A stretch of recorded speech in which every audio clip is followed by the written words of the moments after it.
play that the whole dang time. So, happy to be here with you. It's Tortora. And Alford. And we are here in this Wake Up Call with Dan Tortora special, as you know, inside of our Wake Up Call studios, Tortora and Alford, coming to you with our broadcast centered around Syracuse football and Syracuse basketball. And we, of course, are here with you pre-gaming in the studio for every Syracuse football game that we have had here so far this season.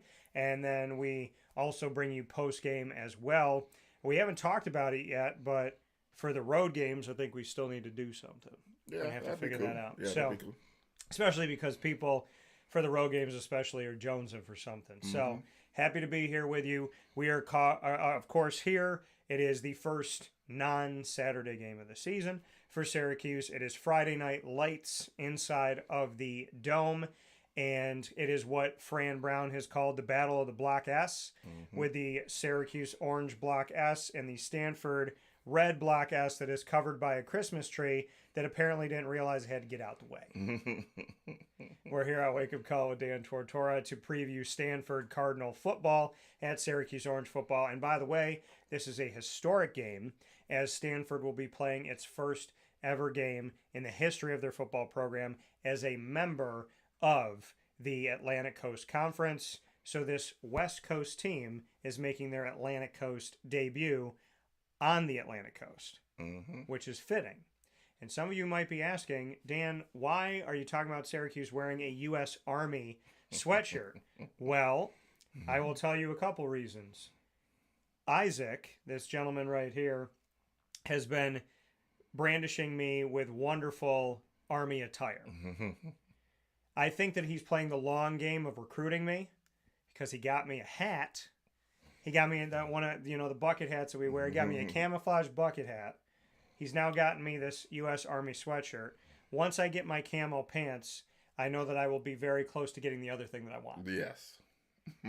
And on top of that, why am I wearing the U.S. Army? I am the proud grandson and grandnephew of my grandfather, Ralph Tortora Jr., my dad's dad, as well as my great-uncle Bucky and my great-uncle Vincent, who all served in World War II in the United States Army. So, God bless to them in heaven, and God bless to you. Hey, appreciate it, man. And the service that you've given, and the fact that, I don't know if I'm going to take this off. I might wear this to bed.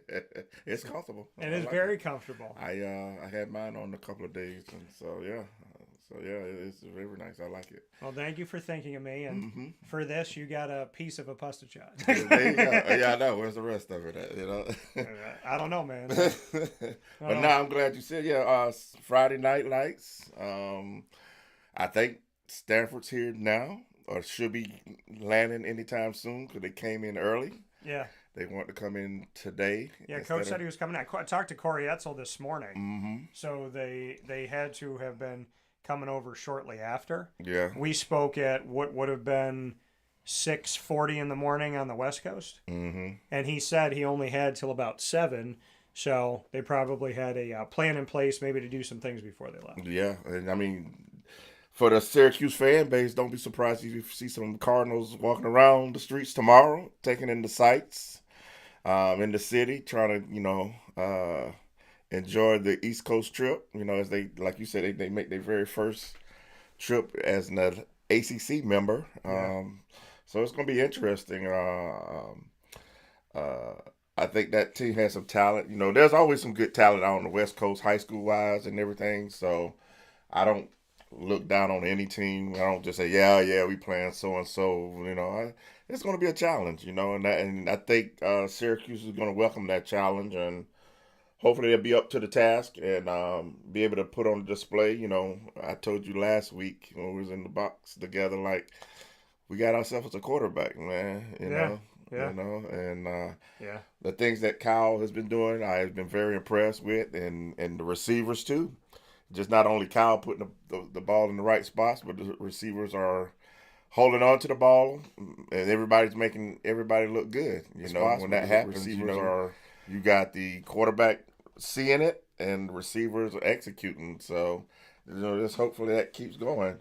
And another thing I was listening to this week, a couple of interviews, and I found it amazing because Coach Nixon did an excellent job calling that game, and then Cal kind of talked about it like, he get on the headsets and think, let me talk to him, and did he see it the way I see it? And they kind of, he was saying in his mind, he was thinking about, hey, this next play I want to do this, and he was already kind of, on the same page with Coach Nixon. I thought that was kind of cool. It's like, when do you ever hear, a quarterback at this level talk about what he's ready to do or what he's seeing? And, just talks about the maturity of Kyle. Yeah. And how, the way he's been, brought up around the game of football. And now, and, Coach Nixon, they go way back too. It's just not like this is the first time they've met. We've known him as a little kid too. But just to see those two guys come together and say, all right, man, I just enjoy the way he's calling this game. And these are some plays that I thought about running, and they were on the same page. I'm going to move over to let you have a little more camera. There we go. Yeah. There we go. But, I thought that was kind of cool because mostly you think kids get to play and you run the play the coach call. Yeah. Or do you feel a rhythm? You want to see that. You want to see the team getting into a rhythm. And I think, not just the comments from last week's game or the last game they had, but just the work they put in all throughout the week. You can just see hopefully they're building on to something and making it bigger and better each week as they come out. And that's all you really can hope for. Yeah, and I think the big thing is the fact that, like you said, the notion, the reality that they have said that Kyle McCord is an extension of the coaching staff. Mm-hmm. I mean, they say that a lot. Yeah, how he coaches on the field, the fact that you can trust him to go out there and make decisions and help you on the field when it comes to coaching up this team. And I mean, that's a big thing. That's leadership. Thank you all for watching and listening on the West Coast, where Stanford is, on the East Coast, where Syracuse is, in between and all around the world on youtube.com/wakeupcalldt, facebook.com/wakeupcalldt, and on wakeupcalldt.podbean.com. Of course, Wake Up Call airs live Monday through Friday from 9 a.m. to 11 a.m. Eastern Time. This is a very special broadcast of Tortora and Alford on the Battle of the Block S. Being that type of leader, being a leader. I mean, and it's funny because I cover the NFL and I cover college, and you just said something to me that I didn't even realize I wasn't thinking about. Mm-hmm. And that's the fact that I'm looking at Kyle. Like I just look at players as who they are. Right. And I'm looking at Kyle, not even thinking in my head that the way that he's handling the game is like an NFL quarterback. Right. And so I'm like watching him come up, and I'm saying to myself, yeah, he seems good. He seems poised. I like how he is on the sideline. Mm-hmm. I like him calling things out and saying like, hey, like we could do this. Hey, this team's doing this. They're not doing that. And he's trying to fire people up. I know that post the run that he had, that Fran said, happy he did it, wanted to see it. I'm paraphrasing, but he said, we're very lucky that when he spiked the ball, he didn't get a penalty. Yeah. And then Kyle just said last night in interviews this week, I shouldn't have spiked the ball. Right. I'm going to say two things. One, Fran has said repeatedly, including in fall camp, I want to see the Kyle McCord from the playground that's going to run around and be a kid. When he said I want to see the playground Kyle, he was saying, I want you to run. I want you to get out of the pocket. And they've been saying more and more about this thing, like in practice, that on third down, he'll like yell, he'll be like, go, run, take off. He wants him to run. And so when Kyle ran and he took off in the game, that's the playground Kyle that Fran's been talking about. And when he spiked the ball, he could have gotten a penalty. He didn't. They're happy he didn't. But that was in the moment. It was emotion. It was like, yeah, I just did that. And you know what? I'm going to say something right now because I can't get fined. I like that he spiked the ball. Yeah, you know what? I think in the moment, in the spirit of the moment. Yeah, it was like a hell yeah moment. Yeah, and I don't think the refs can tell when you're trying to bring attention to yourselves. You know what I'm saying? I think it was just one of those moments where you almost could just take it as it was spirited, but he was just like, yeah, I just did that, but not into a defender's face. And then it was like nobody was around him just trying to show people up. It was just a spur him. I mean, he could just took it as, okay, I'm getting out of bounds. But yeah, he did it emphatically. So, and like you said, Fran took it and he said, hey, that was like the boost of energy that the team wanted to see and needed it. for the program and whatnot. So, again, uh, it was a very, I think he really was upset with the spike. I think he thought he had some more yards out there. He was just trying to stay in bounds. Yeah. Because really he got past the defensive tackle and he was trying to tiptoe down the sideline. And that was his thing, is that he wanted to stay in bounds. Yeah, exactly. So, I'm trying to think of the play in my mind. I don't remember anybody behind him other than making the corner. Because once he had the corner, it was just like, okay, here we go. So, yeah. No, and listen, he's done a good job. I mean, I look at the fact of the consistency that he's had. He's had 2 games wearing orange and blue. He has 350 or more passing yards in both games. He has 4 passing touchdowns in both games. He has found Trevor Pena. He has found Rondé Gadsden II. He has had passes out to Zeed Haynes. He's had passes out to Jackson Meeks. He's had passes out to Dan Villari. He's had a touchdown pass to LaQuint Allen Jr. out of the backfield. We've seen him be multiple, and again, until you just said it was in my mind, and I was respecting him as it, but until you said it out loud, I'm going, he's playing like an NFL quarterback. Right. He's playing like a quarterback with intent to win a championship, not this intent of Syracuse of like, let's just get to a bowl game, let's just get 6 wins, let's be an average team, and we'll get to a bowl game and we'll try to win it, and then hopefully we'll sell some more tickets. He came here, I mean, keep in mind, folks, he's got 1 more year. So he came in with the intent of, I have this season. I didn't come in here to just BS. Right. I didn't come in here from Ohio State, who's a college football playoff team that gets in there. He came here to play for something real, to do something real. And I tell people this when I talk to the players about it. You got a Rondé Gadsden II, Dan Villari, both at tight end. You have LaQuint Allen Jr., Yasin Willis, Will Nixon, and Malachi James, to name a few running backs. Keep in mind, LaQuint is a 1,000-yard rusher.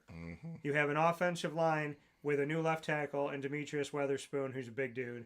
And then you got Savion Washington, who I saw yesterday walk by me, and I could tell that I was like, where's Savion? And a guy walked by, I'm like, not tall enough. Not big enough. Can't be him. Because sometimes you never see these guys with their helmet off. Right. Savion comes over, and I'm like, oh, that's the guy, because he could touch the ceiling by just going like this with his head a little bit. So it's just pretty crazy. So you got these 2 guys. Then you look at Zeed Haynes, Jackson Meeks, and you look at Trevor Pena, guys we haven't seen yet, Justice Ross Simmons, Umari Hatcher, who's gotten involved, Emmanuel Ross. So what I've said to the guys is, who do you guard?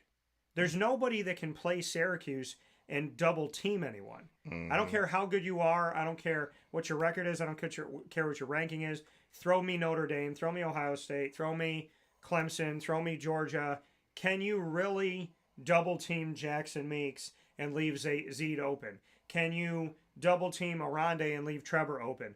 I think for the first time in a long time, Syracuse, if you try to take down one running back, they got the next guy, maybe the guy after that. You take out one tight end, you got a bunch of other tight ends. You forget about David Clement and Maximilian Mang. You take out 3 wide receivers, and there's 3 other ones to step in. Yeah. When has Syracuse been able to say that you got a quarterback that can put it on the money, put the ball where it needs to go, trust in his arm, the team trusts in him, and you got all of these weapons that if you're going to cheat, if you're going to stack the box, if you're going to leave guys downfield, if you're going to leave the middle of the field open, this is the first time in a long time I can honestly say, if you try to take somebody out of the game from Kyle McCord, he's going to smirk and he's going to throw it to somebody else. And that's the thing I like about him is, I think I told you Georgia Tech, just from my vantage point of watching them in their first 2 games, defensively I thought they were an aggressive team. And then maybe later in the second half of that game, they did bring pressure, but Kyle just has that pocket awareness where he might drift back 2 or 3 steps, but he knows where the guys are coming from. He hit a couple guys crossing the middle. And just like that first quarter, the first drive, they bought pressure. He looks people to the left, but he knows he has the screen to the right. Yeah. So he's had that maturity where he's not going to rush it, but he's still going to draw you away from the the screenplay to Allen. He throws it at Allen. He takes it, about good 30 yards down the field on that opening drive. So it's just that maturity, man. He's not to say he can't be right. Yeah, he took a sack. It's not like he's gonna just sling the ball. If it's not there, he may get rid of it or he may take a sack from time to time. But all in all, he has the pocket awareness and he's the best, like you say, what weapons are you going to try to take away? And he's not going to force it to a particular person. He will read the defense and put the ball leading guys. He talks about that in his interviews, the relationship he has with the receivers and the chemistry they built. He's trying to, through their body language, he can kind of say, okay, yeah, I can see this guy going, in this spot, and I'm going to lead him there. And if it doesn't work, it doesn't work. Like he said, he's not going to jump down a player's throat. But, they talk about it. The communication between him and the receiving group is outstanding. So, but I just think, like you said, when was the last time Syracuse had this many weapons on the field at the same time? You really got to pick and choose what you want to do. And Kyle's mature enough that he knows that just because you go to the line and look at the defense, they might be disguising something. He's not going to say, yeah, I'm going deep to a rondé. No, that's not his mentality. He hikes it, see what he sees, and then he makes the call and makes the adjustment. And so far, he's making good decisions with the ball, and that's the good thing about it. Like you said, he comes from a program where he's been around the big-time games, so I don't think none of that rattles or spooks him. He's just like, okay, I'm living in the moment. I'm prepared, and this is what we're going to do to execute. And if you take away this, hey, we'll do this. So that's a good thing about it. Yeah, I mean, I agree with you in the reality that, last year, if you took out Aronde or LeQuint, then they would just go to the other one, and then they become one-dimensional, and then good teams would beat them. Right. And it's not that LeQuint's not talented or Aronde's not talented, but if you took out their main, because that was the thing when you talked about the fact of when he drops back, he's not like, okay, I'm going to Aronde no matter what. But last year, that's what it kind of felt like at times. Right. And the thing with LeQuint is you can go to LeQuint, or you can go to Will, or you can go to Yasin. Think about the Georgia Tech game. Will Nixon is getting involved out of the backfield. He's trusting him in that short pass game and the running game. We didn't even see Yasin Willis. Yeah. So think about that. I mean, they beat Georgia Tech, a ranked team, a 23-ranked team, a team that went overseas to Ireland and beat Florida State, who was ranked 10th in the country at the time. And they didn't even use Yasin Willis. Right. Not at all. They didn't use Malachi James in the backfield. They didn't use anybody else in the backfield but Will Nixon and LeQuint Allen Jr. And I asked Fran Brown about this situation, and him and I were thinking along the same lines, something I said to you, where I said, we haven't seen them really be balanced and run the ball as much as they're passing the ball, but you take what the defense gives you. Exactly. And if your quarterback is 350-plus yards per game and 4 passing touchdowns per game, and he has 8 touchdowns to 1 interception in the first 2 games of the season, including winning over a ranked team, and then the other team they played being a back-to-back 10-win team in the MAC, which we found out the MAC is pretty good because Syracuse beat Ohio by 16, Penn State beat Bowling Green by 1 possession at home, and Notre Dame lost by 2 points to Northern Illinois. So when you say, oh, beating the MAC, that's not as important as this, that, whatever, I say, okay, Syracuse took the MAC out by multiple scores. Penn State barely beat the MAC. Notre Dame lost to the MAC. Right. So Syracuse is unranked. Penn State's 8, and Notre Dame was 5. So you can't put Syracuse at 25? I'm just saying. Yeah, I know. In due time, though. I'm just saying. Let's keep rolling with it. Ain't going to leave them a choice. I'm just saying. Put the chip on the shoulder. Because, listen, I'm from Syracuse. The chip is firmly planted right here, baby. So that don't go away. I like the chip. And one of my favorite characters in Beauty and the Beast is Chip. So, it's like, what's there, Mama? Well, we're not in the top 25, son. Why not? You'll find out, Chip, in due time. In due time. So, when you look at the reality of the fact that this hasn't had to be balanced, it's not that Syracuse isn't balanced. It's that they haven't had to be. But you just said it, though. They'll take what the defense give them, and I'll give LeQuint a lot of credit. And I know even Fran said LeQuint wants the ball every play. Yeah. And we just got to tell them. Like, think about how he's responded. Exactly. He's like, he's taken this as a leader. He's not out there like pouting. That's what I was getting ready to say. Give him credit. Like, he know this is a team game. And then when they know they have to put it to him, like they said, fourth quarter, who did we give the ball to? And what did he do with it? Exactly. And what did he say? Because he's the leader of the team. Exactly. Because he's the leader of this team. And what did Fran say before the season started? LaQuint Allen Jr. is the leader of this team. He has echoed repeatedly, LaQuint Allen Jr. is the leader of this team. Or something to the fact, if I had more players like LaQuint, this team would be great. You know what I'm saying? Yeah. His attitude and everything, how he approached the game. And he's gotten more muscle on his body. He has become more fit. He has become more muscular, and this is after he ran for 1,000 yards. This is him running for 1,000 yards without Demetrius Weatherspoon, without Savion Washington, without Kyle McCord. Right. And, when we saw, and I don't want to take anything away from any of the guys because I have a ton of respect for them, I am still on record having never said that Garrett Trader can't throw the ball. And Garrett Trader... When he had his moments, but if he's healthy, right? I got all the confidence in the world he could put the ball. He's a guy who runs and also passes. Right. Kyle is a different quarterback, and Kyle puts the ball in places that's different. Exactly. I don't take away from Garrett Trader at all because without Eric Dungy, Syracuse wins 2 to 4 games a year. Without Garrett Trader, Syracuse wins 2 to 4 games a year. Yeah, they didn't go bowling last year without Garrett. You know what I'm saying? And you think about Garrett he didn't have 1, he didn't have 2, he had 3 injuries last year. He played with all of his injuries. Think about if you would do this in your job and in your life. Would you play hurt? Would you play in pain? He said he was going to do everything he could to help will the team to a bowl game. He was going to play with all of these injuries, play hurt, play in pain to try and help his team get to a bowl game. And as soon as he worked with his teammates to get them to a bowl game, then he had surgery. Yeah. Think about that. And the man, when I asked him at the end of his career to get him there, what did he do? He cried. Yeah. And what did Dungy do? When I asked him about his career, he cried. I'm the only person in Syracuse history to make 2 quarterbacks cry. But the thing is he's coming. Watch out for him. Look, I'm getting you, Kyle. I'm gonna come at you. So, but it's good cry. Yeah. The thing with Eric Dungy is he could feel safe in that because I was real with him from day zero. Like, I care about Eric Dungy. So when he cried, all jokes aside, I was asking him about going through his entire career with his breath, with holding his breath. And then at the Camping World Bowl for the first time in 4 years to go, and let the breath out. Right. Because he held his breath for 4 years.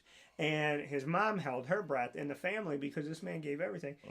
And then you look at Garrett Trader, and he was looking at me, and when he broke down and he had that moment of how much he loves this team, listen, Garrett showed it on his face all the time. He was not a huge fan of the media. He could see through. Now, I shouldn't say he's not a huge fan of the media. He wasn't a huge fan of the people that he sniffed out. Yeah. No, I got what you're saying. And so he wasn't really showing a lot of his emotion. And when we got to that game and it was like, we made this bowl game and we're going bowling, and he just I asked him about his career and everything he gave and everything he did and all of the moments that led up to it, similar to thinking about Eric Dungy and just seeing him get emotional. So I'm going to be the first person to say Kyle McCord is a different breed. They haven't had a quarterback like Kyle McCord in a very long time. But with that being said, and I don't care if y'all hate me for this, I will die on the hill of without Eric Dungy and Garrett Trader, we don't have 2 of the hardest working, most diligent, most focused, most put everything on the line, blood, sweat, and tears. I will go to bat for Garrett Trader and Eric Dungy for the rest of my life and when I'm in heaven, because I will tell you this fully. Those men didn't just play football. They put their soul, their mind, their body, and their heart into every game, into every moment, I'm sure into every practice. So as much as I love watching Kyle McCord and he's a different breed of talent, I will tell you wholeheartedly that Garrett Trader and Eric Dungy, they might have cried in response to my questions. Those dudes make me cry when I realize the fight in them. I can tangibly feel their effort. I can feel it talking about them, not even here right now. I'm not even talking to them right now. So I'm going to be the person that tells you that I'm loving watching Kyle McCord. And I am not comparing his talent to their talent. But I'm saying Eric Dungy and Garrett Schrader, thank you both for coming to Syracuse, because if I ever need a dog in the fight, I would be blessed to have either one of you. Mm-hmm. So I love what Kyle McCord's doing, but I am not going to disrespect the men that came before. Oh yeah, definitely. But you know, that's like I say again, we got us a quarterback in this year's team too. So the young man has proven so far he's a leader, like we already spoke about, and I just think the most important thing right now for the team is, you know, we just keep him upright. You know what I'm saying? Yeah. We will go as far as he can take us, and you never know. There might be some other guys that might step up later in the season that we might have to look forward to. But you know, I talked to Nunzio Campanelli. Mm-hmm. He told me Mike Johnson Jr. played a lot of football. Yeah. Done a lot of things. Went to Penn State, then went over to FAU. Mm-hmm. And so he told me, listen, this guy comes in, he's been learning the offense. He said Carlos Del Rio Wilson has never been better than he is right now. Yeah, because those guys come in that room and they push him, man. You know, it's nothing like having competition in that room, you know. And he told me Jakari is going to be a really good quarterback. Yeah, I believe it. I mean, and to have somebody like Kyle in that room that can kind of show them and lead them, and, you know, Kyle wouldn't probably be the player he is now if he wasn't behind the quarterbacks he was behind, you know, in Ohio State. You know what I'm saying? Well, if you're at Ohio State, the first year you're there, you're playing behind somebody. Yeah, exactly. So I mean, let's remember, before Kyle McCord was the quarterback, who was the quarterback? C.J. Stroud. Stroud, yeah. Like one of the potential greatest quarterbacks that could go down in history if he continues to play the way he's playing. In the NFL. Yeah. And by the way, a man who said that it's not all about football is my vehicle, but my real thing is to spread the message of Jesus Christ. Mm-hmm. So C.J. Stroud, and let me tell you this: I am a Jacksonville Jaguar fan, but I have not shied away from the fact that I fully wholeheartedly will look into the camera and tell you I love C.J. Stroud. Yeah, I love watching him. Like, if he beats my Jacksonville team, I'd be the first one on the field. Like, respect. Exactly. You know what I mean? Like, real respect, real man. You know. Dude is balling. Like, Houston has been a thorn in the side of everyone in the AFC South, but I root for C.J. Stroud. Like, every week that I have the like, when I watch him play, it is so hard to not root for him. And I said before the season started, Kansas City is my favorite to make it back, but I think the team that could fight them to get into the Super Bowl is Houston. Yeah. I said that. Like, I really genuinely believe that Houston is a problem. They went from having a problem to being the problem. Yeah. I mean, Houston was winning the AFC South because everybody was terrible. Yeah, and they still were putting the team together in the right way, too. You know, it took them a couple of years to start putting the pieces back together. But, and, like, D'Amico Ryans, man. Yeah. And I love hearing him talk. Like, the halftime interview that's usually just like a bunch of whatever. It's like a nothing. Like, he was smiling.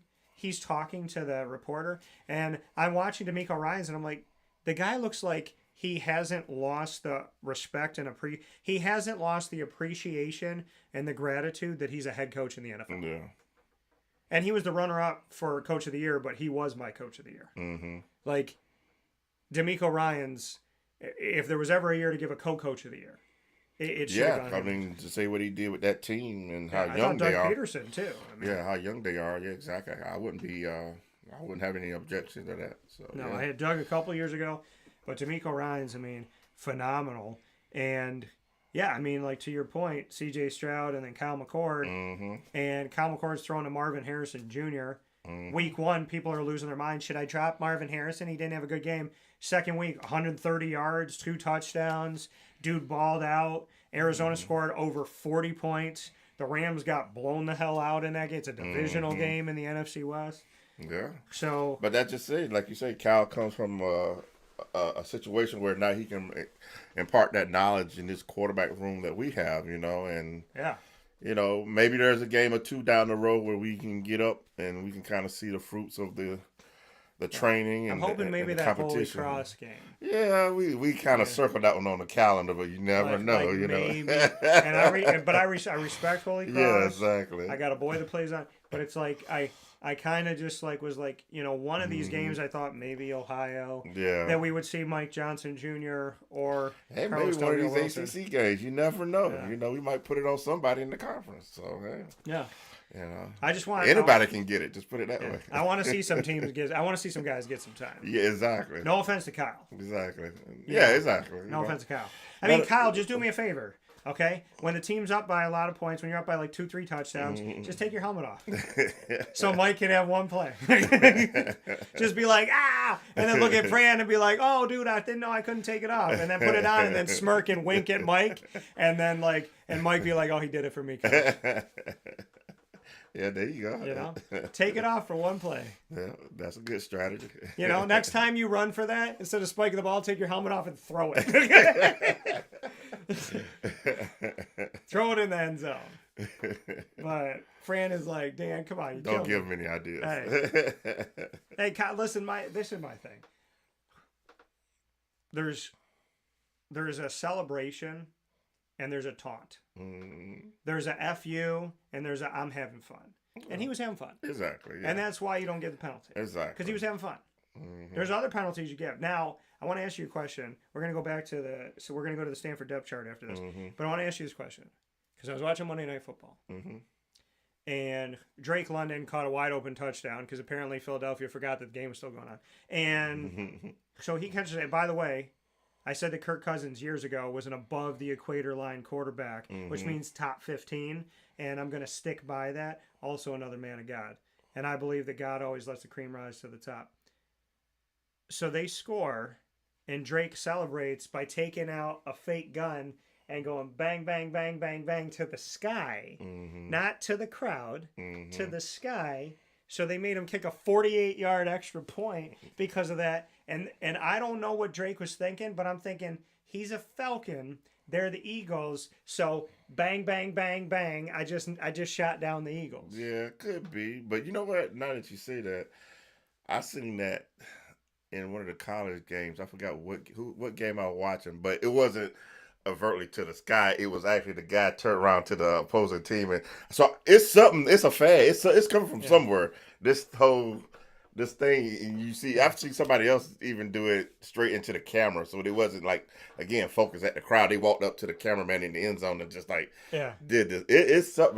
What it is, I don't keep my ears to the street that much, but it's coming from somewhere. Yeah. And the more they see it, they're gonna start calling it. So that's not the first. When you said that, that's not the first time I thought about that. Just don't do the Kevin Hart thing. Bang bang, everybody going down. Don't do that. But the thing is he didn't bring the gun down, right? Because obviously there's a lot of gun violence in America. Exactly, but that's what I'm just saying. I understand he brings out a fake gun. And he just pretends he has a gun in his hand. There's another celebration that's similar to the gun thing too. My guy on my team's doing it, and it's a cornerback thing. And I forgot it was another game. It was done in 2 different games. But when they make a play, like they do the seatbelt, lock you down. Now they taking the shirt and raising it up and doing like this. If you're on the streets and we got a problem. Oh yeah. So they do they stop a play and they look at the opposing team bench and they lift up their shirt Okay, I say, well. So I guess we asked Democrats, are you gonna take the fake guns away? They're gonna take the fake guns away? They're gonna go like this, hey, that's a fake gun. Put the fake gun away. You know what? Give me that fake gun. And be like, no, it doesn't have a serial number. But so as soon as he did it, because I saw it in real time, and he looked to the sky and he did this. Now people go hunting all the time. Okay. People go hunting all the time. Drake was shooting quail. That's what he was shooting quail. Bang, bang. But he was shooting, because I think one of his teammates said, pull. And that's what you do before quail. And then bang, bang, bang, bang. But see, my thing is. Is that your story? You sticking it to it? I'm trying to help Drake out. I'm trying to help him out. Drake, I'm trying to help him out. But I mean, listen, when he pulled out the fake gun, and he pointed it to the sky, I'm like, oh, this man's in trouble. I knew it. Yeah. But I mean, if the crowd, and I'm like, I don't even want to do it to people right now. No, but if I'm like this in the camera, but back in the day before Columbine. But back in the day, Cowboys would go to the end zone and celebrate. Shooter McGavin. And he would do like this. He would shoot right at the hole, and Happy Gilmore like that, you know? And it's like people put it in the holster, the Western movies. You know, they do a little bit of this. I remember a Miami player doing that. University of Miami, they scored a touchdown. He come down the tunnel like he's throwing up the things. I mean, he got penalized for it too, but still. But think about he had a little more dancing to it. But think about when Tyreek Hill got handcuffed and then beat the Jaguars in week 1. He scored. He scored in the end zone and went into the end zone, put his hands behind his back, and Jalen Waddle came over and looked like he was like taking him out of the handcuffs. And like they could have, law enforcement could have figured that was disrespectful. Yeah, exactly. Be careful what we do. But the thing is my thought was he's shooting eagles out of the sky. Or Falcons. Because he beat the Eagles. Yeah, Eagles, yeah. But my 2 issues with that is it's illegal to shoot a bald eagle. And my second issue with that is as soon as you pull out a fake, as soon as he pulled it out, I was like, oh, he got a fake gun. Better put it back in the holster. I would have been like this. I'm sorry. I go over to the ref. I'm sorry. Put the flag back in your pocket. But here's the thing. As soon as Pat Narduzzi was like, let me tell you something about the refs. I was like, here we go. And as soon as Drake pulled out that fake gun and he went to the sky, I was like, no. And he was like, bang, bang, bang. And he kept going with it. And in slow motion, I'm like, no, put it away. I was like, put it out too. But, you know, so I mean, listen, in today's world, you can't pull out the imaginary gun. You can still can you still pull out an imaginary guitar? Can you still air guitar? Yeah, why not? There's nothing wrong. Does this hurt anybody? No, that don't hurt anybody. Can you still do this? Can you slap the bass? You know what I mean? But it's like, that was good air guitar. I've never done that before. Hey. So, but yeah, I mean, as soon as he pulled out his imaginary gun, I was like, you better learn how to put that away. I don't know. But it's funny that you said that. I've seen that in a couple of games, and I was like, I thought he was shooting. It was just interesting in where this thing is coming from. I don't know. But he's playing the Eagles. Yeah. So I think he was shooting the Eagles down. And I have no problem with that. You know, I have no problem with that. Because you're a commander. Sorry. What would the military say? What would the army say? Get some balls. It was a fake ass gun. Exactly. That's what they would say. Because if you're in the military, right? If they're out in Afghanistan and somebody comes up from the Taliban or like Al Qaeda and goes, fake gun, gotcha. America's gonna go, oh, you brought a fake gun to a real gunfight. It's too late. Yeah. You know, they run go out like that, we go like this. Yeah. They run out of the cave and they go bang bang, and it's like, you better get back in the cave. Boom boom. Yeah. Better get back in the cave. So, you know, I mean, I just wonder what like the U.S. Army thinks when there's like when somebody takes out a fake gun and does that. If they're like, you know, people just like get over it, it's not a real thing. Or if people are like, hey, you can't do that because it's not like Drake London got the game-winning touchdown and then went to a local elementary school and brought his fake gun out in his hands and went bang, bang, Philadelphia. You know what I mean? Yeah, like I know. He was just doing it. But as soon as he brought out you can't brandish a fake weapon in an arena. Yeah, exactly. Ever. Yeah.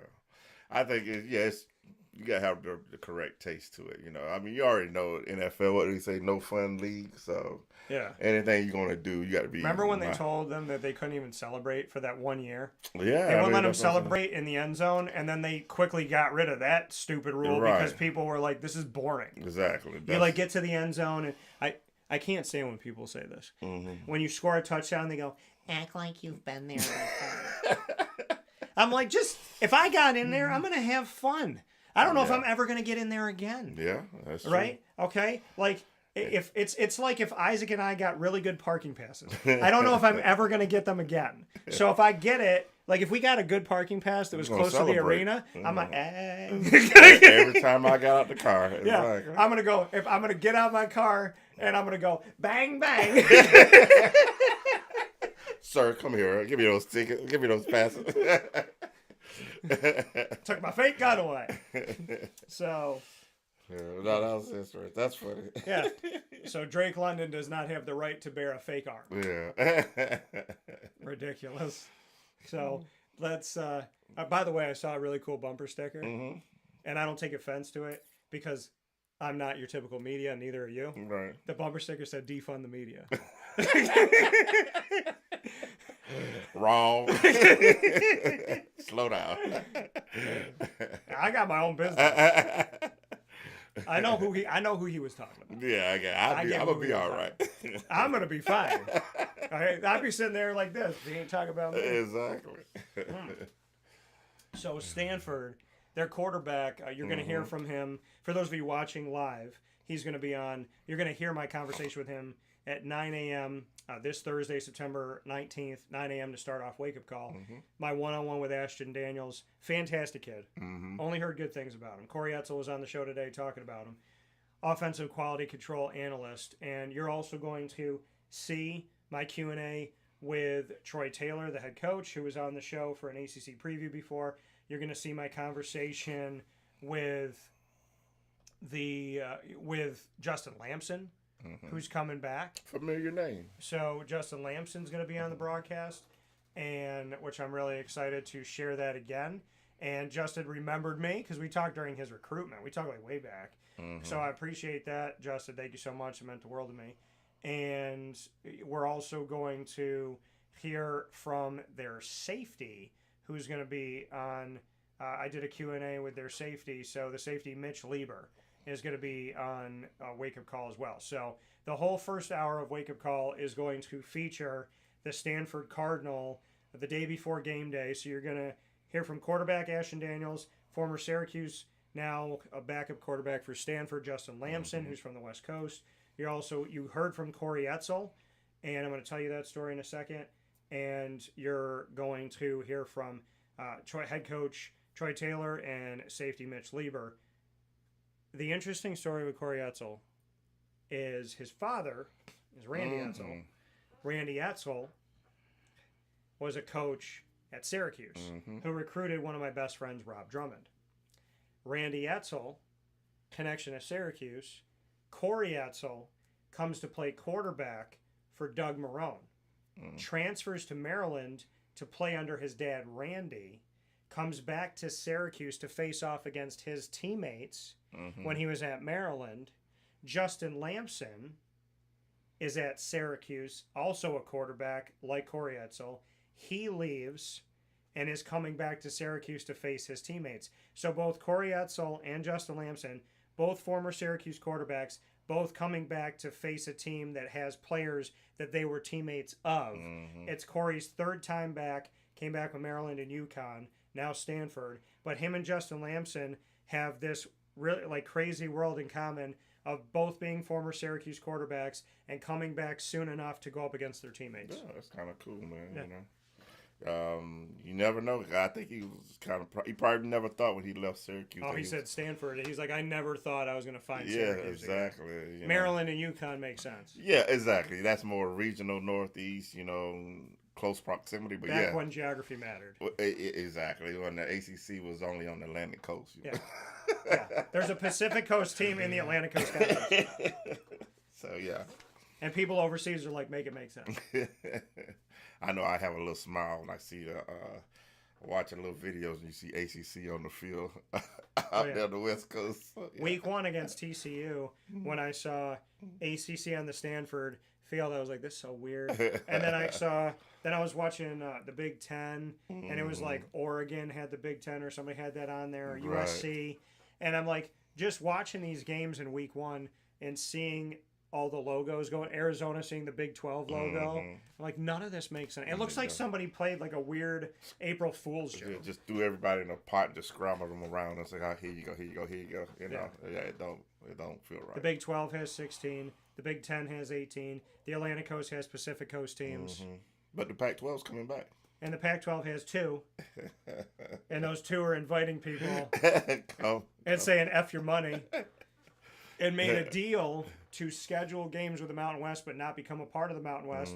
And I'm convinced that they had that scheduling deal with the Mountain West so that they could have more of direct conversation to go and steal. Like, oh, yeah, we'll play 6 games against you guys so that they could talk to the teams. Right. Because the other option for Oregon State and Washington State was to play each other 12 times this year. And so and then declare someone a champion. And so they go and they do this Mountain West thing. But here's how hip to the game the Mountain West was. They put a clause allegedly in the deal with Oregon State and Washington State that if you take any of the teams in our conference of the Mountain West, due to this scheduling agreement, you have to pay for that. So now they gotta pay all kinds of money. But here's the thing: they got to pay all that money, but then they got the money from the teams that left the Pac-12. So you're like, they got to pay this. Wait, who do I need to buy? Who do I need money? So I was like, think about how crazy this is. Were Oregon State and Washington State stupid, or were they the smartest? Because USC and UCLA leave, and people go, uh-oh. Then Oregon and Washington leave a year after people thought they were going to go to the Big Ten. Then they go to the Big Ten. Then Cal and then Arizona, Arizona State, and Utah go to the Big 12. Then Cal and Stanford go to the ACC. So now there's Oregon State, Washington State. They don't lose the name. They don't lose the logo. And they still had a leader. Still had a commissioner. They were included in the new college football playoff when they came out with the format. Their logo was on the bottom. So all that's there. They're not dead. So they let everybody leave. They can negotiate a new media rights deal, new TV deal. They got money from the schools that left. They do a scheduling thing with the Mountain West, which opens their door to go and poach. And there was an actual poaching fee thing in the deal with the Mountain West, allegedly. So kudos to the Mountain West. So think about this. Were they stupid and were they left behind? Or did they think about it this way? Let's let the conference die, in air quotes. Let's let it die. Let's get this money that we put in a bank account. We'll make a deal with the Mountain West. We'll use that deal to go steal those teams back. We'll use that money to help buy that stuff. Then within all of this that we're building this back up, we got a 2-year window from the NCAA that we don't have to have 8, which is necessary to be an FBS conference, until 2026. So let's take the money that we have. We got 2 years to rebuild the conference. And now Oregon State and Washington State have the gavel in the Pac-12 that they were never going to have if the other schools stayed. Exactly. So they let everybody leave. Now they're the powers that be. They got a 2-year window to make it all work where they're not being punished. And they got this money, and they're negotiating a new rights deal with the same historic logo and name. So I ask you the question, viewers and listeners. Were Oregon State and Washington State stupid? Or did they just become the new face of the Pac-12? Yeah, exactly. The new face of Pac-12. You still got a commissioner. He's like, give me that money. Yeah. Like you say, But the alleged bottom feeders are now the ones calling the shots. Because when they said the 4 schools got invited, they didn't say the Pac-12 invited them. They said Oregon State and Washington State have invited these teams to join them. So think about this. You thought they were the little brother, and now they're sitting at the lunch table that everybody wants to be at. Look who's grown up now. And now you got Fresno State, San Diego State, Boise State, and Colorado State, and Oregon State and Washington State. So just so you know, the 6 schools that they have, they need 8 to be an FBS. You cannot apply to the Pac-12 and get accepted unless your name ends in state. This is the state conference, goddamn. Yeah, this is state money. So it's crazy, but let's get into Stanford here. So back on the West Coast, Stanford's quarterback, Ashton Daniels, a dual threat guy. He can run the ball and he can pass the ball. We look at what they've done. They had a really good game against TCU. They lost at home by 7. I think if there was a few more minutes in this game, maybe there would have been an overtime. Yeah, could have been. But Ashton went 17 of 35, 163, 1 touchdown, 1 interception. Led the team in rushing yards, 87. The closest to him was Cedric Irvin, who had 5 carries for 24 yards. 4.8 yards a carry. Ashton Daniels, the quarterback, 17 carries, 87 yards, 5.1 yards a carry. And Justin Lamson came in, ran the ball 2 times. One of them was for a touchdown. And then Io Mayor, number 13, 7 receptions against TCU, 102 yards. Ishmael had a touchdown. Jackson Harris had a touchdown. Sam Roush got his first ever touchdown last week against Cal Poly, but a tight end that's been working really hard on this team. And so you look at Stanford, that's what they did in a loss. In the lopsided win over Cal Poly, 41-7, which was also a home game. So this is not only their first ACC game, it's their first road game this season. Right. Ashton was 19 of 23, 221, 2 touchdowns, no picks. He had 9 carries, 31 yards, 3.4 yards a carry. Chris Davis Jr., 6 carries, 53 yards, 8.8 yards a carry. Justin Lamson came in as the backup quarterback and ran in a touchdown again. So 2 games, 2 rushing touchdowns for Justin Lamson. And then Cedric Irvin, he had 2 catches for 92 yards. Ishmael had a touchdown, 79 yards. And then Sam Roush had a touchdown. Mudiah Rubin had a touchdown. Benji Blackburn, he's another tight end. He caught a pass. So a lot of guys getting involved. But I want to let something be known here. Lamson's the backup, but he's been in both games to run in a touchdown. And I'm telling you this right now. You don't bring a man back to the team that he was never the starter for and not see him on the field. Justin Lamson's going to have a couple plays on there. And at some point, by the red zone or a trick play or just to see what the defense does, have him come in for Ashton Daniels. As much as Ashton is the starter, there's no way we go 4 quarters and don't see Justin Lamson. Well, Justin, from what I've seen so far, both games, he's more. They got goal line packages for him. He's kind of like a wildcat. I mean, he's a quarterback, but in all intents and purposes, it's like it's quarterback draw. They got a package for him. Yeah, exactly. He's good with his feet too. So kind of noticed that too with Georgia Tech. Not to get off the subject, but Georgia Tech did that in Ireland. Yeah, they got Haynes King can run. It's not like he's not a capable, but they bought in the backup quarterback and ran something almost like a wildcat, but quarterback draw. But yeah, definitely, if we get in the red zone, you're definitely going to see Justin come out. Because that's why I said I've seen him run those 2 packages. That's why I said, it's not surprising he has 2 touchdowns and whatnot. But I like Daniels, and I like number 13. I would say EA. I'm not going to butcher his last name, but I like what they did last year against Colorado. It was like, if you pull up those stats from last year's game against Colorado, where they came back in that game. Man, I know Travis Hunter is a heck of a corner, but Daniels and they were just going back to back. It was like slant. They're like, holy smoke. I mean, I think he had like 200 yards receiving that game against Travis Hunter.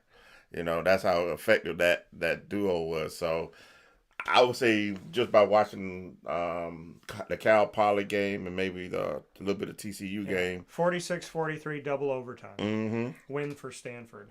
You just got to maybe get Daniels off his first read because he is a guy that kind of holds the ball a little bit from what I've seen, and we can collapse the pocket on him. Yeah. He's a runner. Lamson had a touchdown running in that game. Exactly. Ashton, 16 carries, 39 yards. Not to interrupt, but to your point. No, yeah. I know, Ashton, you brought up the game, which was perfect to bring up. Ashton, 27 for 45, 396 yards passing, 4 touchdowns. No interceptions, led the team with 39 rushing yards, led the team with 16 carries. Justin Lamson had a touchdown on the ground. Bryce Farrell had a touchdown on the ground. Io Mayor, 294 yards receiving, 13 catches to match his number 13. 3 of the 4 touchdowns that Ashton Daniels threw were to Io Mayor. And then Roush caught a pass in the game who's back here. Rubin caught a couple who's back out here as well. So, you think about that. Io Mayor, almost 300 yards receiving, 3 touchdowns, 13 receptions. And then you look at Ashton Daniels, almost 400 yards, 4 touchdowns, no interceptions. Lamson's on the ground, and Daniels is running the ball again. So, think about that. 16 carries, 27 completions, and over 400 total yards of offense from Ashton Daniels without a single interception throw. Yeah, and again, they were down, 29-0 at halftime and came back and tied that game and went in overtime. Because Colorado doesn't play defense. Well, but again, the guy that was holding the EA was Travis Hunter. It wasn't like the best guy wasn't even on the guy. You know what I'm saying? Yeah. And it was like, I don't care. What is Travis Hunter? He's a wide receiver. He's a corner. He can return the ball. He does it all. I'm amazed they give him that many snaps, but yeah. But that was just looking at that game. He's got 600 snaps a game. Yeah, I just never forgot that performance last year with Stanford. You know what I'm saying? It's just like, okay, I see what you're doing.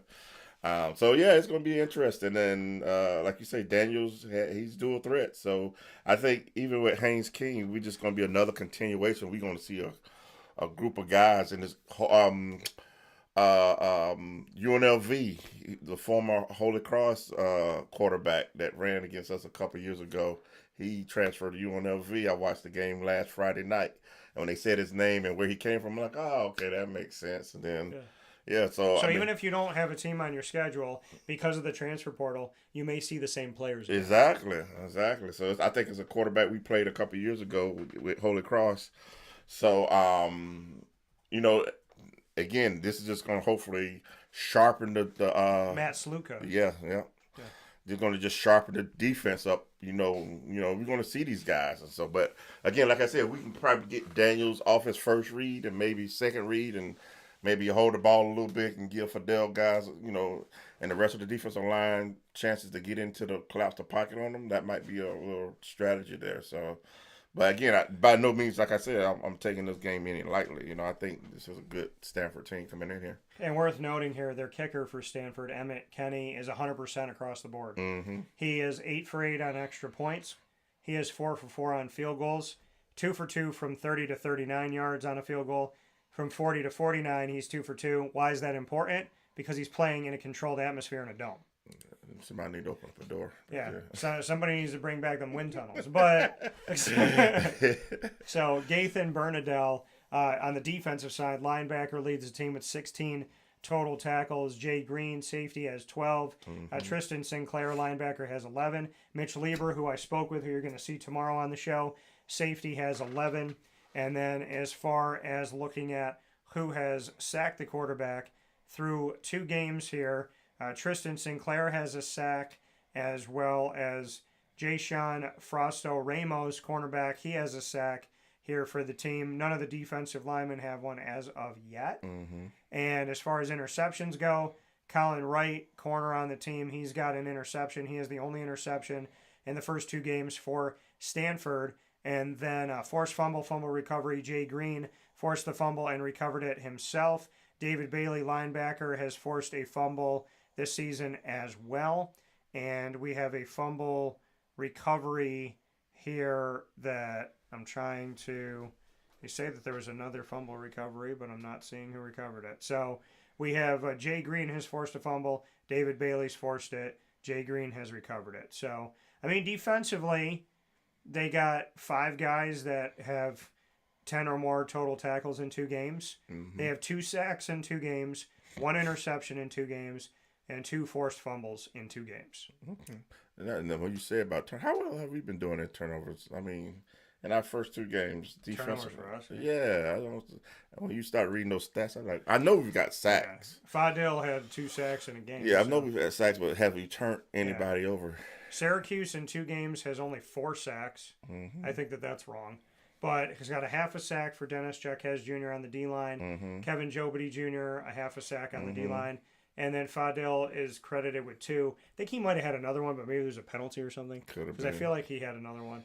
And then... I know he had a lot of tackles for loss, but I mean, yeah. So Stanford's defense, 5 guys have double-digit tackles. Syracuse's defense, 4 guys have double-digit tackles, but they have more. Right. Derek McDonald, linebacker, has 14 total. Elijah Clark, DB. Cinco Clark, 14.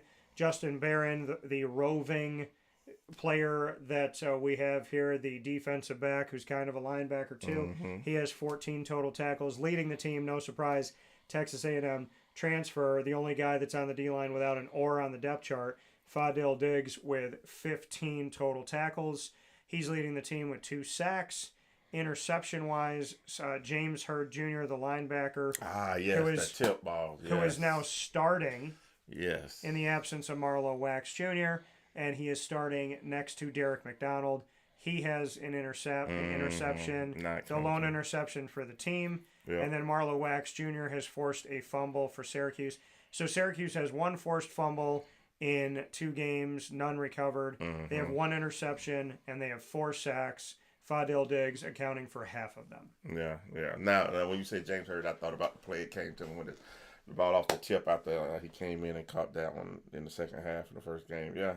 But I think that's going to be a key to the game, though, is maybe create some turnovers here, giving the ball back to our offense. We can do that. Somebody's got to make mistakes. You got to turn somebody over because you got Ashton Daniels and Kyle McCord And if you want to go pound for pound, Ashton, like you said with the Colorado game, he's proven that he can go back and forth with you and try to run that score back and forth. So the question becomes, do you want to get caught in a shootout, or do you want somebody to make a thing? So you could be right here. The catalyst of the team, I think you very much could be right, Isaac, that whoever creates the turnover in this matchup and recovers that could be the difference in the game. Yeah, and definitely do something with it. I mean, we've had last game, special teams, we had a blocked field goal, a blocked punt, but we didn't give up points. And that was kind of key to that, the way that game ended last time out. So, the team that can get the turnovers and then maybe put points off of turnovers, it might be a big key in this game. So, definitely. And Syracuse, the depth chart, the only difference is Marlo Wax was on it, even though he wasn't playing. Right. Fran Brown did his best impression of Bill Belichick. And so now James Hurd is there with Derek McDonald. Nothing else has changed. The oars haven't changed, which means that it could be this guy or this guy. That how I take it is when it says LaQuinn Allen Jr., Will Nixon, or Yasin Willis, I take it as Will is a hair above Yasin. So it's 2A and 2B. Yeah. That's how I look at it.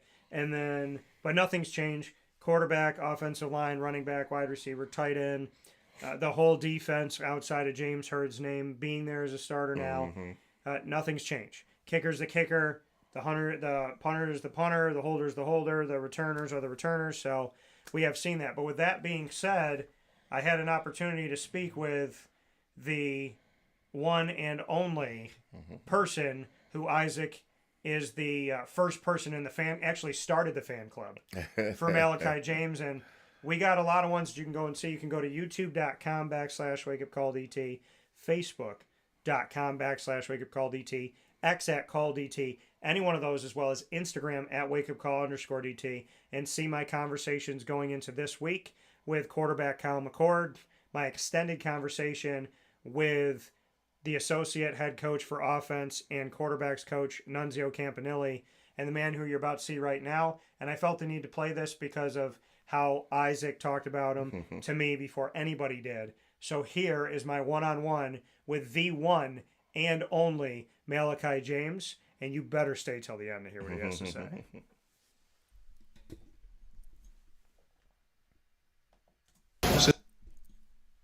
This is Dan Tortora here with Malachi James. Malachi, how are you? I'm great. How are you? Doing well. I want to get to a number that has stuck with me. 10.18 seconds in the 100-meter dash. Fastest in New Jersey State history ever. Yes, sir. Does that resonate with you that you're essentially the fastest man in New Jersey ever? It really does, because ever since I was a freshman, I've always just dreamt about breaking the state record, but 10-1, that really wasn't the plan. It's like, me and my dad, we were shooting for 10-2, but 10-1? Blazing fast. I heard from LaQuinn Allen Jr., I asked him about you to just give me some thoughts, and he said he's fast as blank. He used an expletive, but just what you got, that's all I've been hearing is that you have this speed that's caught the eyes of the coaches, of your fellow student athletes. Just what you could say about the God-given talent as well as what you've done to make sure that you can take that speed and use it to your advantage. So all my life, ever since I started playing football, the goal was just speed. Get the ball and go, take off. Whenever the ball's in your hands, take it, go. Whenever you get it, go. That's all I've been really just thinking about whenever I get the ball. Whenever I see that crease, just go and hit it. And we got to see in the first game at home, we got to see you against Ohio return a kick. So you took it out there and you got a few yards on it. Just what you could say about getting that one under your belt, your first collegiate NFL return, just what it felt like to catch that ball, take off, and to essentially break the seal, so to speak. Man, when I tell you, I was so nervous back there. It's just when I first got back, I was looking up, I was like, yo, this is real life. I'm really here. I'm living one of my dreams, But once I finally caught the ball, I was like, all right, I'm relaxed now. Now I gotta go make something out of this return. And I think I got 23 yards out the return, 23, 24. So that set up a good position for our offense to go down the score. And I'm pretty sure we scored that drive too. And coming from going back to New Jersey, being from Willingboro, just what you could say about your hometown and the fact that you have a head coach that is very proud of being from the state of New Jersey as well. Yeah, like you said, because I think Fran recruited like 30+ guys from Jersey. Honestly, that says a lot. And being from Willingboro, it really means a lot because people from there, like the athletes, they're not really like known for like making it past high school. And for me to be one of those athletes that made it past high school is really a blessing that I thank God for every single day and night. I know that in your recruitment, Fran was recruiting and kind of said, keep it quiet.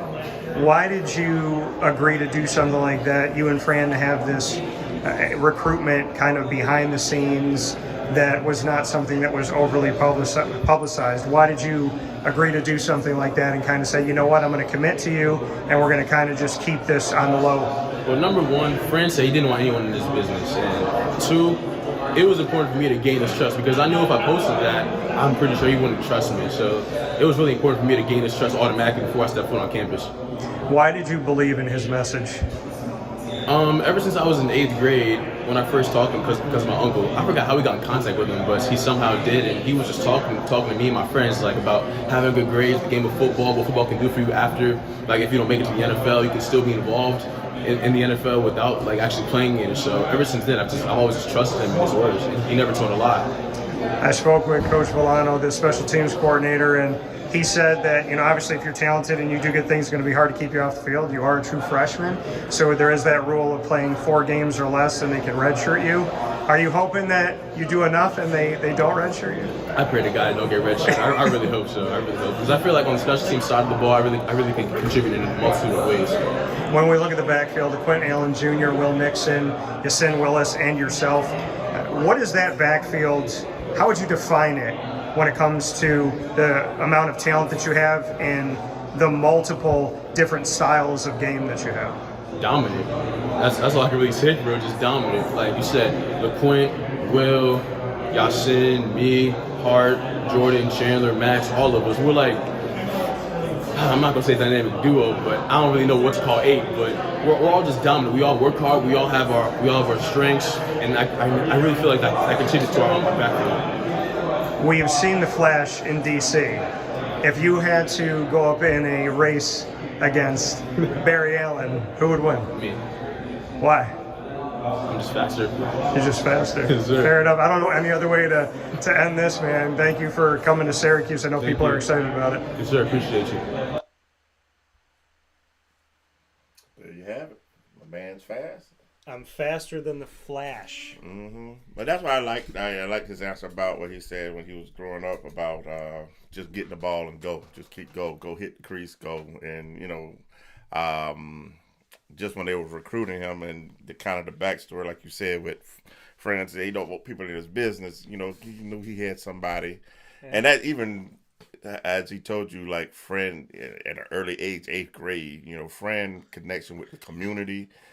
You know, kids in the community, hey, you know, just giving them that message of something, of an opportunity. Hey, you got this gift.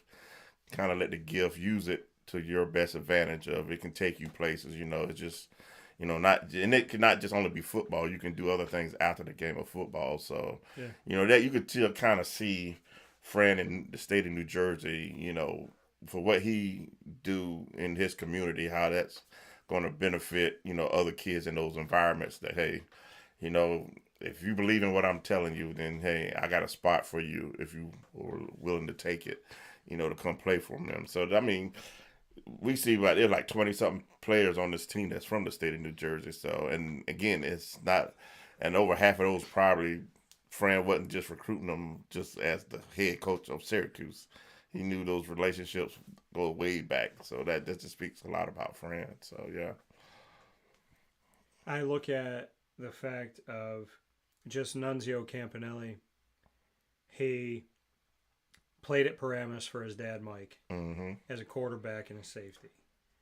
And Mike's in his 80s, still out there doing his thing, still coaching. He goes to Bergen Catholic. And he doesn't just oversee, speaking of Nunzio Campanelli, he doesn't just oversee quarterbacks. He has 7 all-state quarterbacks, multiple guys that got opportunities in the NFL, including Jarrett Guarantano and Matt Sims, who I interviewed when he was with the Jets. Matt Sims, son of Phil Sims, and got to talk to Phil and meet Phil too. So he had all that. So you got Bergen Catholic, you got Paramus. Then you got that he went over Nunzio Campanelli and went to Don Bosco. Mm-hmm. So you watch my conversation with Nunzio, and I asked him about all that. I was like, not only are you the quarterbacks coach at Syracuse, but that bridge to New Jersey is so important, and it can be an extension in New York. Mm-hmm. And you look at New Jersey, and you're like, just with Nunzio alone on your staff, Fran knows what he's doing. You got Bergen Catholic, you got Paramus, you got Don Bosco, and this guy has coached all these quarterbacks. Mm-hmm. And then you look at the Campanelli family, and you say, your dad Mike's at Paramus, your brother Vito is the head coach at Bergen Catholic, your brother Nick is the head coach for the DePaul Blue Demons in college football, Mm-hmm. and then your brother Anthony is the Miami Dolphins linebackers coach. Yeah. So, I mean, just Nunzio alone gives you that family, that pedigree, the quarterback relationship, having played quarterback, having coached these quarterbacks, and then you're not just going and recruiting.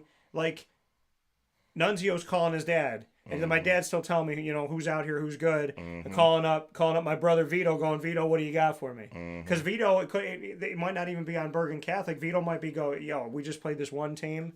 We just went up against Don Bosco, and they got a safety you need to call. He was shutting down my quarterback. Like, Mm-hmm. I mean, this is so amazing. And what I'm really trying to say is, shout out to the Italians that are coming through Syracuse now. Because this is where we started. Yeah. And we will take it again. I mean, Jersey's always been good to Syracuse when Syracuse was up there on the top. You know what I'm saying? And Jersey, New York, Long Island, all those places, they always had players that were on Syracuse's team. And to get a pipeline back into that region is very important. And, like you say, no better way than to do it than have people that got deep family roots into the state. And like you say, it's not going back to recruiting; it's going back home. I'm going back home, and I'm talking to family and friends, and they telling me about what they see, and on that level. So think definitely about a good it. strategy. Jim Harbaugh built his front office and some of the guys on his roster by calling his brother John and saying, "Who's good in Baltimore?" Mm-hmm. Except John is never going to talk to Jim about football anymore. Because he got J.K. Dobbins, he got Gus Edwards, he got guys in the front office. I mean, J.K.'s balling out. But it is. I mean, when you have this family stuff, it's really incredible. And to be able to have that, like you said, it's not recruiting. Mm-hmm. It's going back home. Yeah. And I mean, Nunzio, to talk about all this stuff, and he even said it. He said, this job, it takes so much from you. It's a job that you have to put all this in, make all these sacrifices. But he's like, when you see who these people become, when you see like these kids be successful, when you see them like become something special, he's like, this is what we do it for. Right. And so, I really value that, and I love it, and I'm so happy that Nunzio stayed. I mean, most of this staff is new, except for like the Wickies are still around, and Nunzio Campanelli is still here, and obviously Coach Hicks is here. Michael Johnson Sr. is here, and I love the fact that we still have these connections, and that Syracuse did not take that start of a New Jersey bridge and blow it up again. Yeah. Because under Schaefer, Bobby Acosta was trying to do it, and then they fired Schaefer, and everybody's got to go, and so you let go of the bridge. And now here Nunzio is again, and Nunzio has been working to build this bridge. And, Right. I mean, you think about it. If he just calls his brothers and his dad and his mom, who's seen more football than anybody in America, he said, if he just calls his family, they're like, oh, yeah, we were out at a game on Friday night. Here's 7 guys. Yeah. And I'm going to say this, and I might be going out on a limb. I think Fran might like what I'm about to say. I don't know if people are going to think that I'm correct. But if Florida is the beacon of recruiting in the South, can I argue that the Northeast beacon could be the Diamonds in the Rough, New Jersey? Yeah. But you know what? That's not a far. I mean, I won't say you're wrong, because when Fran came on the staff and then started, people have always had guys recruiting Jersey, but you see some of these teams and the transfers these guys that brought in, they're like, oh man, this kid was going to Oh, he was considering Texas A&M. Oh, this guy was considering, not saying all the kids on the roster, but you just look at the roster, it's like, oh, this kid from Jersey, he's going to go to Clemson. Or Yeah. everybody's in this area, so it's not like it's a secret, but like you said, New Jersey could be what Florida is to Georgia and the Carolinas and stuff like that. But, I mean, there's a lot of talent that comes out of, that sneaks out. Don't even just say comes out. Sometimes just under the radar, these other, as you say, power schools come in and pick and choose. You know, those programs that you name off are well-known schools in the New Jersey area. And where's Cal McCord from? You know, exactly. New Jersey. New Jersey, you know. And it's like you're saying, he has North Jersey and Fran has South Jersey, you know. So, look, I mean, they both work hand in hand. But definitely watch my one-on-one with Nunzio, because I said, I want to start with first your title. I said, what does associate head coach for offense means? And he goes, good question. Like, whatever Fran needs it to be. You know, exactly. So, but, you know, help out here, do what he needs to do there. But, I mean, I look forward to the day, and maybe that day's coming sooner than later, but I look forward to the day where Fran wins and has a fantastic season, and you look up and down this roster, and I see Pennsylvania, New Jersey, Massachusetts, New York. I see all that stuff. That's vindication for me. Yeah. So there's a lot of talent in this area. Yeah. I've been saying it for over a decade. Some people love it. Some people think I'm nuts. Fran says it, and everybody goes, we're going to shut up and listen. And I'm like, is that Fran? To get the right messenger. Yeah, when Fran said it, music to my ears. Yeah. I want to recruit locally, and I want to take care of the alumni. And I went, okay, two things that I've been applauded for, and every once in a while, somebody off their meds loses their mind on me. So, and then they bum, delete. So, let's give a score. It's going to be a good game. Yeah. I mean, we know that. Well, actually, let's do this, because we did this last time. Let's do offense and defense catalyst. Okay. Stanford, Syracuse. And so you do Stanford offense, Syracuse offense, then I'll do it, and then we'll do defense. Talking about like by position group. Yeah, so you just tell me who you think. Yeah, just tell me who you think is going to be like Stanford key players. Syracuse, we'll do offense. You go, I go. Yeah, and then defense. Definitely the quarterback for Stanford. Ashton Daniels. Yeah, Daniels, or he can be Lampson. You know, like I said, I think he's definitely got a goal line package. So if they get in the red zone close, they definitely is going to. You got a running quarterback. Yeah. Give the ball to a running quarterback. Right, but and then he can sling it too. We know what he puts can them do. both in. Yeah, even better. You might. Hey, they had a bye week just like we have a bye week, so they can get creative. Troy Taylor, if you're listening, it's a good thought. Fran, if you're listening, I didn't say nothing. So, I think the quarterback, I'm just going to position, quarterback for Stanford offensively. And then you know what that entails. I mean, if the quarterback's clicking, then it's going to feed on to the wide receivers and running backs. So, what you got for Stanford? I would say Stanford. I'm going to go something different than you, since you said the quarterback, which would be easy for me to say. By the way, really like the kid. We've built a fast friendship, and he told me, he's like, hey, if you're going to be out at the game, come over and see me. I'd love to say hi to you in person. So it's a good old dude, and excited for him, excited to see him. So offensively, I'm going to go with his main target. I'm going to go with Io Manor. I said Io Mayor, I think, a bunch of times. My bad. There's an N. I'm thinking Mayor, but Io Manor. Io Manor. So if I said it wrong, I apologize. No offense. Io Manor, number 13 wide receiver, and he doesn't have a touchdown in the first two games. Now he do. But he's a target. That's what I'm saying. He is. And I would also say Ismail, because he has the two touchdowns. He has two touchdowns himself. Roush, Rubin, and Harris all have a touchdown as well. I would say low key Roush. I would say don't forget about Ismail, and I would say number 13, Io Manor, would be the guy that I would say is my catalyst. Yeah, I would say even any defensive coordinator, if you come out and you're not planning on stopping EA, then there's something wrong, you know. And I think Fran called him number 13. Yeah. So for all of us, I attempted. Oh yeah, I'll give you the broadcaster medal. Hey, I'm like Dave Chappelle. I get paid for the attempt. Yeah, exactly.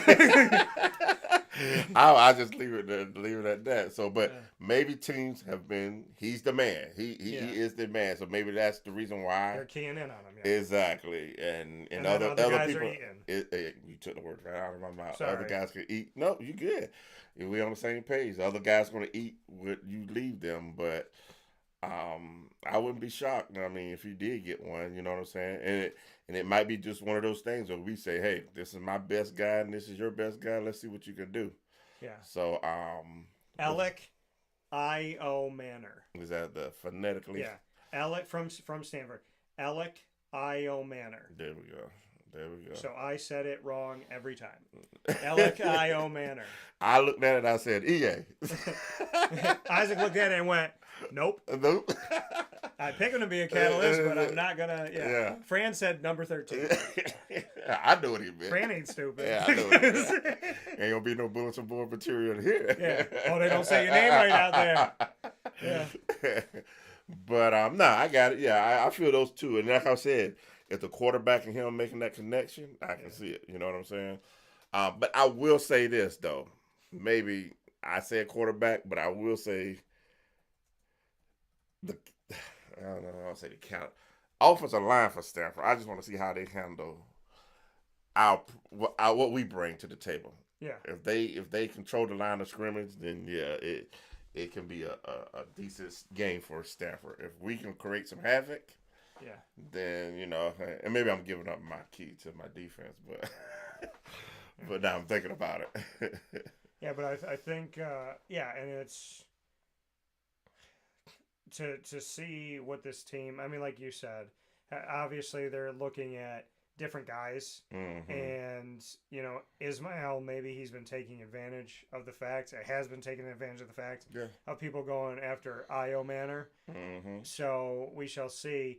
But on the defensive side for Stanford, who's your, since you kind of were leading into it, who's your catalyst? I'm gonna say linebacker group. Linebacker group, okay. I think that either they're gonna bring the pressure to put on Kyle, or they're gonna probably stop the run game. Okay. You know, and then, you know, if they can control either or, we can see how well Syracuse adjusts. So I'll probably say linebackers. You know. Yeah. So you're gonna say linebacker core for Stanford. I'm gonna go with, so they got David Bailey, Tristan Sinclair, Gathan, Bernadelle team in total tackles right now through 2 games. I'm going to say they only put 3 sets of hands in the dirt. They got 3 up front. So Tobin Phillips and Braden and Anthony. I mean, you said I would have. I'm not going to say DBs because I mean, listen, I'm not going to bet against Kyle's ability to throw it around the yard. Right. So I'm going to say D-line. By default, you said linebacker. I'm going to say D-line to try and pressure Kyle up front to see what Kyle does. And it could be a little bit of both because the D-line, 3 up front, you're going to have to stunt a linebacker or somebody else. Yeah. You know, they're not going to – I mean, maybe they will drop back 8 and rush just 3. I'm not – yeah. Maybe that might be their strategy. Maybe but I'm going to say D-line to create the pressure to try and get Kyle – to turn the ball over, since we said that a turnover, in our opinion, is the difference in this game. Yeah, it could be. Yeah, exactly. So I'll say D-line. Okay. So see that. Syracuse offense. Catalyst. Yeah. They running a 3-4 now that you said that? Yeah, running a 3-4. Ooh. Because they also have Wilfredo Ibar. Abar. I'm going to say running game then. If they run a 3-4. Okay. We know what Kyle can do. We're not taking anything from Kyle, but right. If we can do what we need to do on the ground, you know, I think that can prove a long day for them. Because now if they really can't stop the running game, you know, Kyle can eat on the back end, you know. So yeah. So you're gonna say the running game. I'm gonna go first next time, and I like going first. My manners working again. I can just pick anything. Yeah.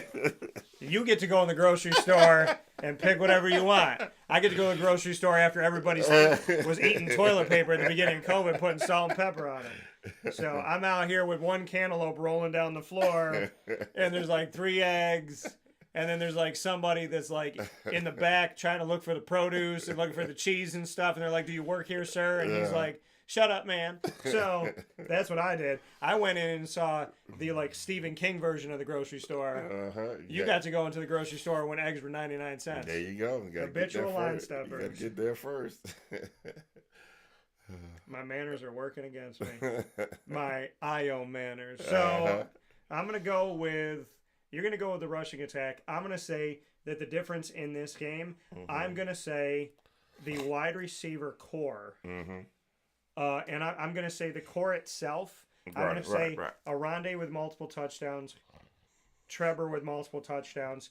I'm going to say Zeed, Haynes, Jackson, Meeks, one of them gets their first Syracuse career touchdown. Okay. So I'm going to say that keying in certain areas is going to open certain guys up. I'm going to pick the whole receiving core. Yeah, got it. And within them being my catalyst, I'm going to say that one of the Georgia Dogs eats in this game. Not even the Georgia Dogs, and I agree with you there. Umari. Well, and I'm thinking about him too. That's why I said the whole. I got you. Yeah. I mean, he had some great catches too, but he's the rest of the group. Just put it this way: the rest of the group in that core have been eaten from the 20 to the 20, and then when they get into a certain red zone close to that range, it's been just clicking for OG and Trevor. So I mean, that's just the way. But hey, don't forget if they forget about those other guys, hey. I'm just saying. I can see it. It's bound to happen. So yeah, I can see it. I'm just saying. Zeed Haynes catches a ball that he's interfered with, and Jackson Meeks leaps out to grab one. Like, you're not going to take this from me. Right. Both got the attitude. Who is your defense? Who are your defensive catalysts? Either your unit or someone you want to pick. I know where you're going to go, and this, I need to stop having manners. But go ahead. I'm gonna say D-line. You knew I was going D-line. I just want to see them put some pressure on Daniels and make it uncomfortable. Like I say, if we can get them to create some havoc and maybe get the ball out, but got to be solid in the back end though. I'm counting on the D-line to bring the pressure, but they bring the pressure. We can't miss our assignments in the back end and let somebody just slip by us. You know what I'm saying? So I want the D-line to bring the pressure and control the line of scrimmage. So yeah. So I was gonna say Fadel. He's on the D line. Gotcha. Habitual line stopper. So I'm gonna go with Syracuse's DBs. That if the D line can get Ashton Daniels to run around, and he decides not to tuck it, but he decides to launch it, that the defensive backs are going to have to take care of the field. Yeah. So the fact that Syracuse is a 4-2-5 and they put 5 in the back. The belief that if Ashton or Lamson is trying to get the ball down the field and the defensive line creates that pressure, can the defensive backs create opportunities in the field to hit hard and maybe pop a ball up and create an opportunity to have a ball up in the air that somebody can get underneath, like James Hurd Jr. had done before, and create a takeaway. Yeah. So I'm going to say the defensive backs going off of the D line that you picked, creating the pressure, that the defensive backs will take advantage of the pressure created. Yeah, no, I like what you're cooking. I like it. There you go. See, I've learned. If you're going to go first, I'm going to piggyback. So let's give a winner. Okay. And a score. Stanford is 1-1. Very well was in that game at home against TCU and then blew out Cal Poly. Syracuse beats Ohio by 16 points and then was up on Georgia Tech. Game at the end looks closer than it was. 31-28 they win. Syracuse is 2-0. They played one ACC game. Stanford's 1-1. They played no ACC games. First one for Stanford, second one for Syracuse. History in the making for Stanford to come to the Dome. History in the making for Stanford to play an ACC game as a conference member. the Battle of the Block S? Does it go to the Red S? And does Christmas come early with their tree? Or, because their mascot's a Christmas tree. I want you to understand that. I got Even though it's a cardinal. I'm following. But it's not a cardinal. And it's not the Cardinals. Yeah. It doesn't make sense. Yeah. And every year, whoever the mascot is gets to design their own costume. Did you know that? Oh, really? Troy Taylor told me that. Okay. The head coach. Okay. So, I mean, it's still a tree, but they got to put. Yeah, they get to decorate the tree. yeah. Yeah, gotcha. Let me just tell you, if the Christmas tree snacks, the ones that are like the ho-hos, but they're Christmas tree, if those snacks had a face that made you have nightmares at nighttime, Yeah. like if you took a Christmas tree cookie snack and you put a diabolical face on it, that's the mascot. Yeah. Yeah. Syracuse has a giant orange in a city that doesn't grow any oranges. We got you. So, Cardinal Christmas tree. But we were orange men, though. I mean, politically correct. We became orange, and we would still be orange men and orange women if they didn't win a championship. Right. Because there always has to be someone that complains Right. when a team is in the national spotlight. Find something wrong with success. Mm-hmm. So you have a cardinal that might live in the tree, but the mascot is the tree. And you have Florida oranges in Syracuse with no connection to oranges. Other than New Yorkers going to Florida for the winter or retirement. But you're in a state that has the Big Apple. Yeah. Yeah, make that make sense. Make it sense. Make it make sense. So your score? I think we got a decent offense. Not a decent offense. I enjoyed the offense. Let me just back up and say that. No, you said it. You said decent. I'm gonna put it out there. Yeah, go ahead. Say that. I'm gonna say. I always want to say 38, but I'm gonna give them a little more. I'm gonna say 41. Yeah. Syracuse. Okay. 27. Stanford. Wow, big scoring game. Yeah. 68 points. Isaac's going with Syracuse. So Isaac is picking Syracuse to defeat Stanford and improve to 3-0. Stanford will go to 1-2, 0-1 in the ACC. Syracuse will go to 2-0 in the ACC. 41-27. My pick.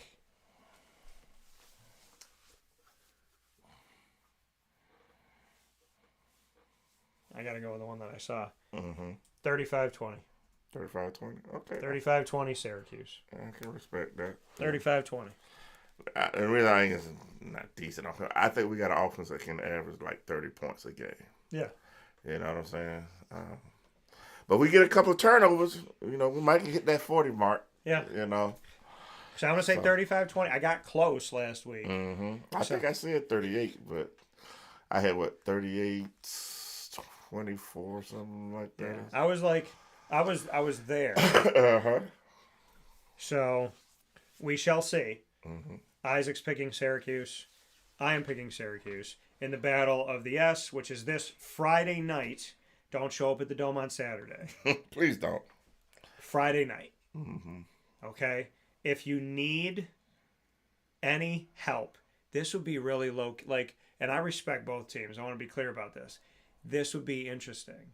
If you need any help, since we do seasons early, Syracuse, to remind you the game's Friday night, not Saturday, have planted a Christmas tree outside of the Dome and it's lit up.